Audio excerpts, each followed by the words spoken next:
Greetings candidates, and welcome to the third lesson on data visualization in Excel. In our first lesson, we defined data visualization. In our previous session, we discussed the benefits of data visualization. Today, we're going to analyze the types of visualization, focusing on comparison, composition, and relationships. We are specifically going to focus on the three. In analyzing the types of visualization, we'll focus on comparison, composition, and relationships. Comparison, composition, and relationships. And that is a great way to categorize charts based on the analytical question they answer. For example, the comparison visualization, the purpose is to compare values between different categories, between different items, groups over time. So the goal of comparison is to highlight similarities, differences, trends, and outliers. And the key question here is, how does A compare to B? Or another question could be, which category is the highest or lowest? We may also answer the question, how has the variable or the metric changed over time? Another question when dealing with comparison visualization, or the question to answer is, what are the differences between different groups? You understand? Yeah, that's comparison visualization. Comparison visualization. Candidates, we are analyzing types of visualization, focusing on comparison, composition, and relationships. So we are beginning with the comparison visualization. We have identified or explained the purpose of comparison visualization. I've said that these visualizations are used to compare values between different categories, items, groups, or over time. And the goal is to highlight similarities or differences, or to highlight trends as we compare variables or metrics. You understand? The purpose is to compare values. The purpose of comparison visualization is to compare.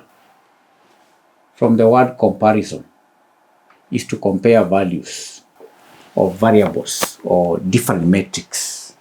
And there are different types of charts that may be used in comparison visualization. The charts.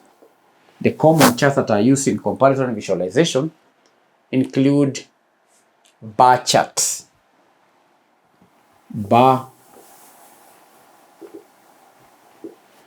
charts, or column charts. These are ideal for comparing discrete categories, and the length of the bar represents the value, and it can be vertical or horizontal bar charts. For example, comparing sales performance of different product lines, or comparing the number of students in different departments, and so on. Understand? Yes. That's an example. We may also have grouped bar charts. Grouped bar chart. Now, grouped bar charts compare multiple subcategories across different main categories. For example, sales of product A, B, and C in, say, quarter 1, quarter 2, quarter 3. 3, we have line charts. Line charts are excellent for showing trends and changes over a continuous period of time. And the multiple lines can be used to compare trends of different categories. And examples could be the stock price movements over months. It could be website visits or visitors per day, the temperature changes over a week, and so on. Bullet. Now, we are just giving examples of charts that can be used to compare different values. Bullet graphs. The fourth example is bullet graphs, which can be used to compare and data-rich charts for comparing a primary measure against one or more target values against qualitative ranges. It could be good, satisfactory, or poor. For example, comparing actual sales against target sales, showing employee performance against benchmarks, and so on. Understand? Yeah. So there are many other charts like the waterfall charts, we have the radar charts or spider charts, and so on. So that is comparison visualization. Then we move to the second aspect of our today's lesson, which is composition visualization. Composition visualization. Composition visualization candidates. These are visualizations that are used to show how individual parts or categories contribute to a whole. They show how individual parts or categories contribute to a whole. They are used to show how individual categories contribute to the whole. Composition visualization are used to do what? To show how individual parts contribute to a whole. That is to mean they illustrate proportions, they illustrate percentages, or simply put, they break down the total. Composition visualizations break down the total. They are used to show how individual parts contribute to a whole. You understand? And the question that these visualizations answer is, for example, what is the breakdown of the total? Another question could be, how much does each part contribute to the whole? Or what percentage does each category represent? And if you went through primary education or secondary education, you must, in your head, you could be thinking about the pie charts. Pie chart is a good example of a composition visualization because it is used to show how individual parts contribute to the total. Common charts are the pie charts. This is the purpose, and then we have the charts here, the pie chart. So I'm giving now example of in composition visualization. The pie chart represents parts of a whole as slices of a circle. So a pie chart will have slices. Could be of anything. Okay? The data contributes to the whole. So you have these fractions which represents parts of the whole. So each slice size is proportional to its percentage of the total. You understand? Pie charts. Pie charts. And pie charts are ideal for smaller number of categories. If you have small number of categories between 2 to 5, then you can do, if you have 13, 50, then the pie charts are not ideal. They're ideal for small number of categories where the differences in proportion are significant, because too many slices may be very similar, or very similar slice sizes can make them difficult to interpret. So if you have so many slices, that it may not be very easy to interpret. Slices, say 3 or 4, very easy to interpret. You understand? Examples could be market share of different companies. Market share of different companies. That is a good example. You understand, candidates? Yes. A good chart under composition visualization is a pie chart. Then the second example is a stacked bar chart. 2 stacked bar charts. Stacked bar chart. Stacked bar chart or stacked column chart. These ones are used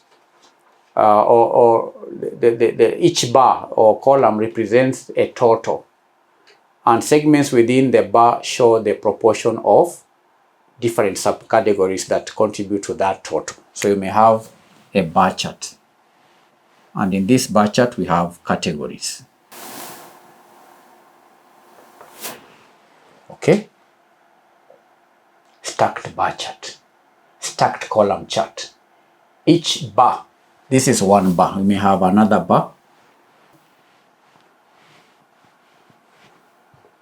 and so on.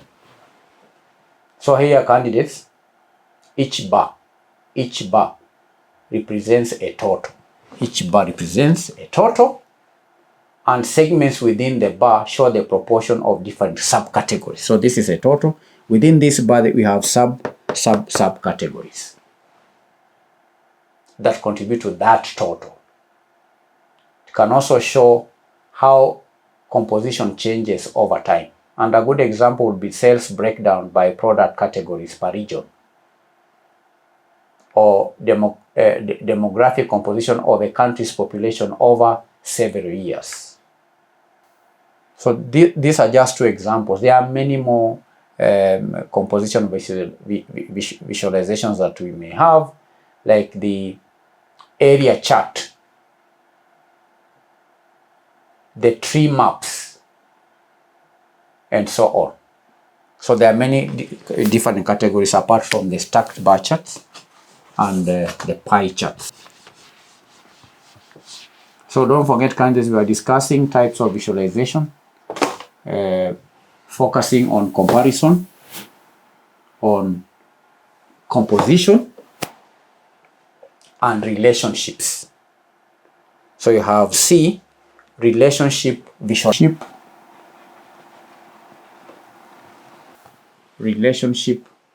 visualizations. Now, the purpose of relation visualizations, we can say that they are used to display the connection, the correlation, or the interaction between 2 or more variables. And they help in identifying patterns, identifying dependencies, and outliers. And relationship visualizations answer the question like, is there a correlation between X and Y? They could also answer a question like, how do 2 or more variables influence each other? Are there clusters or unusual points in the data? And so on. So common charts here, the common charts include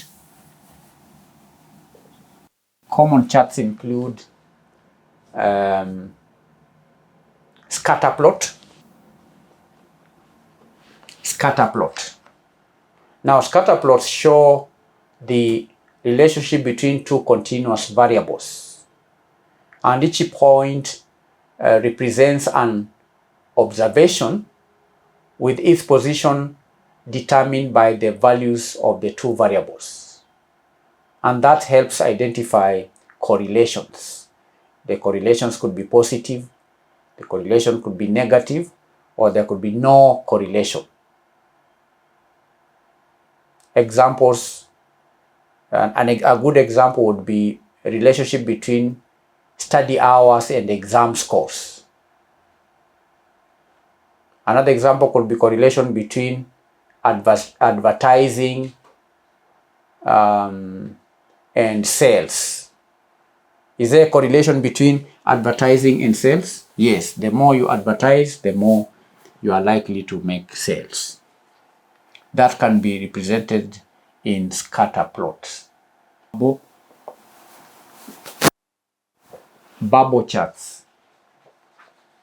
Now, bubble charts is just an extension of the scatter plot that has a third quantitative variable represented by the size of the bubble or point. And a fourth variable can sometimes be represented by color. And a good example would be life expectancy versus GDP per capita with population size of the bubble size. You understand? Yes. The third example of a chart used in relationship visualization is the heat map. The heat map. Heat map. Where do we use, or when do you use heat maps? Now, heat maps visualizes the magnitude of values in a matrix using color gradients, and is often used to show correlations between many variables or data density or categories of data where intensity matters. A good example would be correlation matrix between financial instruments or even user activity on a website, where hotter colors indicate more activity in specific areas, and so on. Heat maps can be used in relationship visualization. We may also have network diagram, number 4. Diagrams can be used in relationship visualization. Now, network diagrams represent relationship between entities or between nodes as connections or links, and they are used for visualizing complex relationships or social networks or hierarchies or connections in systems. A good example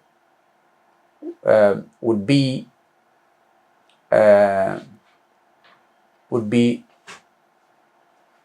just social networks.